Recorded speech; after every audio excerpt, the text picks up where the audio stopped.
Okay, so now we're going to make the necklace, the mala necklace, and we're going to make one like this.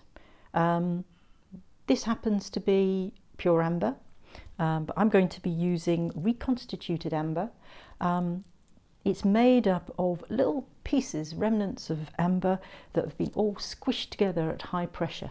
So it's really economical and a very good use of what would potentially be waste material. And it's been done for hundreds of years. So this is reconstituted. So first of all, I'm going to remind you of the materials that you need, and then we're going to go through a step-by-step process.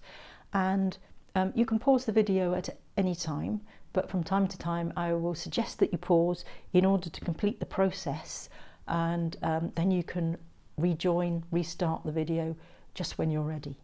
Okay. The materials that you need to create your necklace are the beads, the cord, a tassel, and one guru bead. If you have a 3-hole bead, you will have a tower as well to go with the bead. In addition, you will need some scissors, a very fine needle, and actually a range of needles is very handy when you're going to come to do the tassel, some thin cotton or polyester thread, and some very fine wire. In this case I'm using florist wire, but any fine wire will do. Here is the florist wire, and you can see just how thin it is.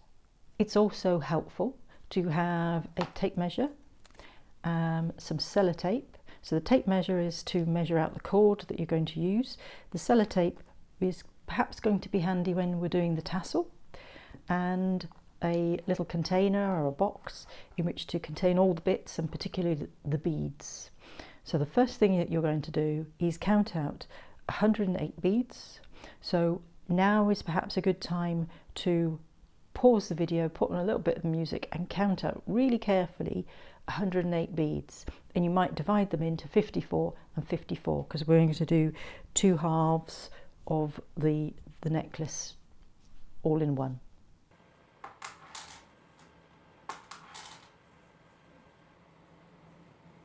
Now that you've got your beads all together, it's time to cut approximately 3 meters of cord using your tape measure. Now it's okay, it doesn't have to be that accurate. It is approximately, and all depends on the size of your beads, the thickness of the cords, and therefore the size of the knots, exactly how long you might need this. So just cut off approximately 3 meters. If you don't want to do knots, say you're less dexterous with your hands and fingers, it's okay to use little spaces in between the beads. That's absolutely fine. And just one point I would like to make, I'm going to be using a ready-made tassel. So I'm not going to be using the cord to make my own tassel this time around. So if you intend to make your own tassel out of the cord, then you might have to add a little bit extra depending on all the other factors in the bead size, etc. Okay, so now we need to find the center of the cord. So I'm going to just put the 2 ends together, and it's about the center. Again, just roughly, I'm going to make a little loop and make a little knot there, and I'm going to pull it together, and that is the first knot in the mala necklace.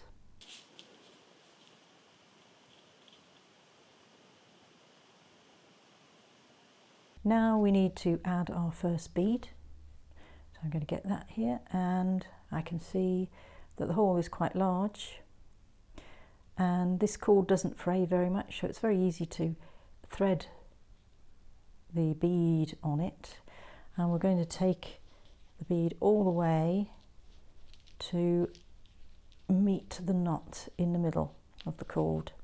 Now what I found, and what you might find as well, is that the cord was quite thin and the bead hole was quite thick, so I have actually made 2 knots here so that the bead doesn't run across it.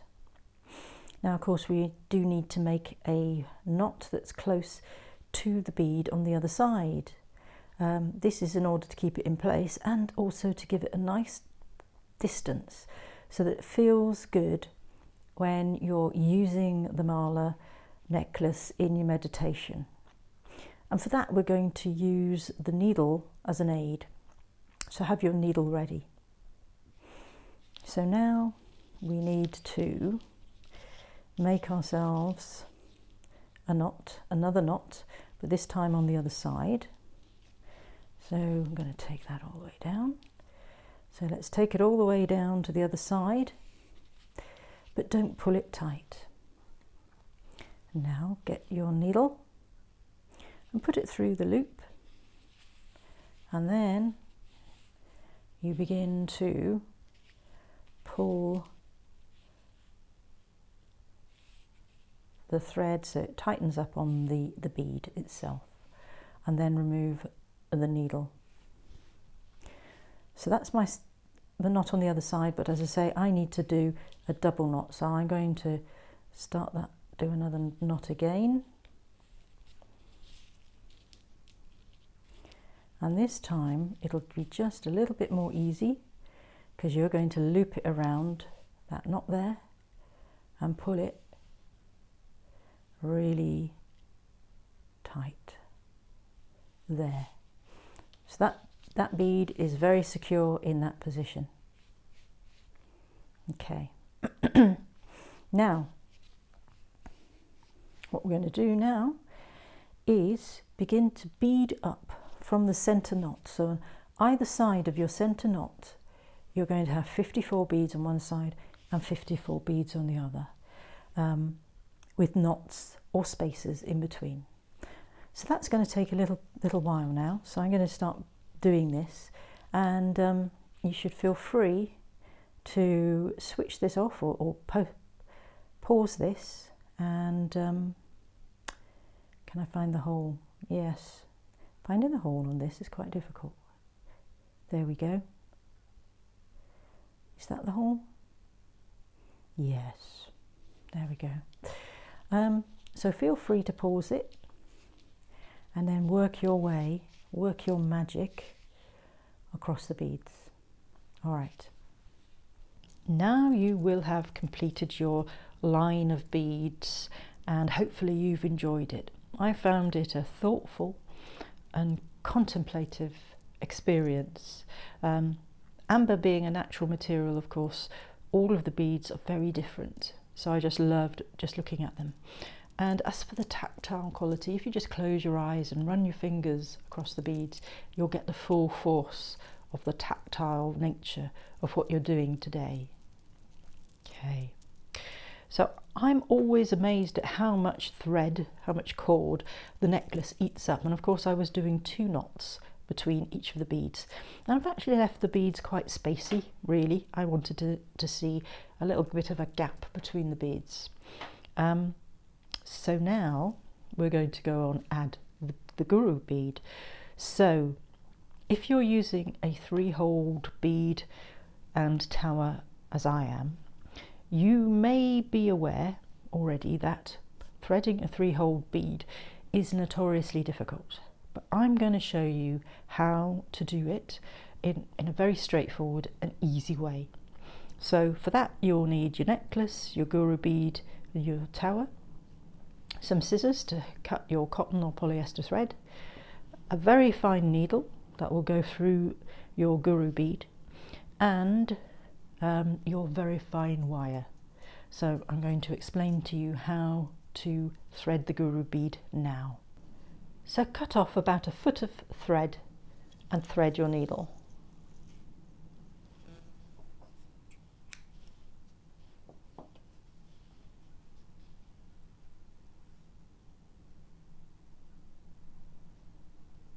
Okay. Next, get your wire and make a little loop at the end. Just needs to be small enough to go into the vertical T hole of your 3-hole bead. It's perhaps best not to twist it. That's what I would recommend, because you're going to have to remove this wire in a moment. So next, offer up your guru bead. So put that in the hole at the bottom and try to arrange it that the hole that's going across perpendicular is going to be in the right place for you to be able to put your needle through the bead. So I think I've managed to get that. So you can see that hooked on. You might have some trial and error. I normally do. This has happened. This has worked first time, which is remarkable. And then simply pull your cotton through and remove the needle. So you've now got your thread through the guru bead. So what we're now going to do is to pull the thread through the bottom. Don't go too far with it, don't go too wild, and then remove your wire. And if you haven't twisted it, it should come off very easily, but if you have, or you've got a problem, then just cut the wire. So now we can put the wire to one side. Now we have another very clever bit. We're going to get our beads and take each end of our beads. So I'm just going to get them here, and we're going to attach one end of your beads to each end of the thread. So pause the video while you tie on the threads to the ends of your cords. So now we've got each end of the cord attached to an end of the thread, and what we're going to do now is simply pull the thread through and thus pull the cord through. Be sure to have made your ties as tight as possible. So I'm going to do one at a time. Oh, and that's that one. Let's go for this one. It's in camera, and whoops, just give it a good yank. And the other one, pull that through, and it will go through just like that. Okay, so now you can remove your cotton. It will come off. Yep, that's come off. Super. Dispense with that, and then pull your necklace all the way out. And how beautiful is that? Next, if you have a tower, you want to add the tower as well, and take that all the way up. So put that in the hole and poke it through and take that up, and that's looking great. Absolutely great. Now if you were using just a 2-hole bead, you would just take the cord straight through, no problem at all, but these 2 beads here would be much closer together, effectively at the top of the bead. So next we need to add the tassel, and as I said, I'm using a ready-made tassel. It's a silk tassel. It comes in a little tube, so I'm just going to take it out now.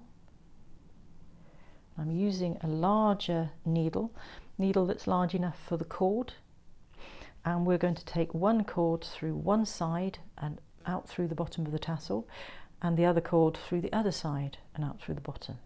Then we'll tip it up, and this is where a bit of sellotape might come in handy, just to keep these fronds out of the way, and then we're going to tie a couple of knots in the middle that can be disguised in the tassel itself. Okay, so it's a really simple way of attaching the tassel. So I'm going to thread my needle, hopefully it will go through. There we go.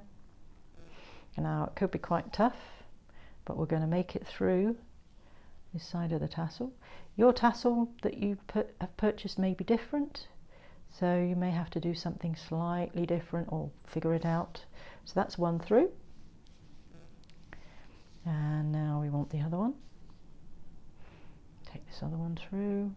If it's frayed a little bit, it won't go through, you might have to cut the end off, so I'm going to try that. There we go. And now we're going to look for the other side of the tassel. Let's find that, get all these tassely bits out of the way.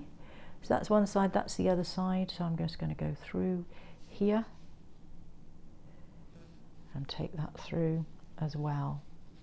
Tip it up and pull it through.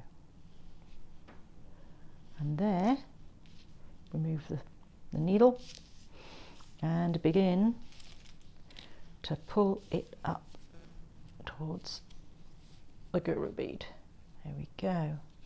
So we're nearly there at the finished article. So now take the string and tip it up. Try and make it in the middle. Get your fronds out of the way as best you can. And now you're going to make a knot. Make a knot as close as you can. There's all fingers and thumbs here, lots of fronds everywhere. You might want to use some sellotape to keep them out of the way, potentially. I've just laid it down on the table so it's not jumping about and swinging in midair. Okay, want that frond out of the way. If I can, that's it. That's another one. This is a little bit to do. There's another one. Yep, got them out of the way. Take this down now. Again, we can use the same trick we did earlier, is to make sure that that knot goes as high up as we can, so it's as tight as we can. This is a crucial bit, and take that up to there. And there we have it. You can work your magic and get it in and hidden within your tassel, just like that. I might make another knot just for security, and then what I will do is perhaps put a bit of glue or heat on the end of the frond. It depends what kind of thread you have. This one probably won't need it, but I will just do a secondary knot for total security. And again, I'm just going to take that close to that one, close as I can. There we go. Pull that tight, really tight this time, and then cut the end off. And now you can work it down, work it into your fronds. Get your fronds out of the way there, any that have got caught, and there you have it. Push it in, and there you have your completed mala necklace. The guru bead, 3-hole guru bead, and a tassel.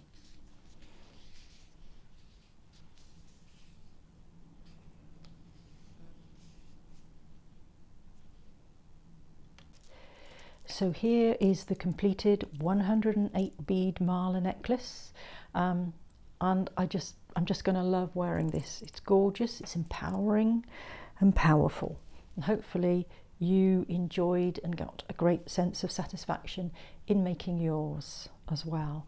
There's many ways of making mala necklaces and many choices that you can make. So thank you very much for watching. See you again.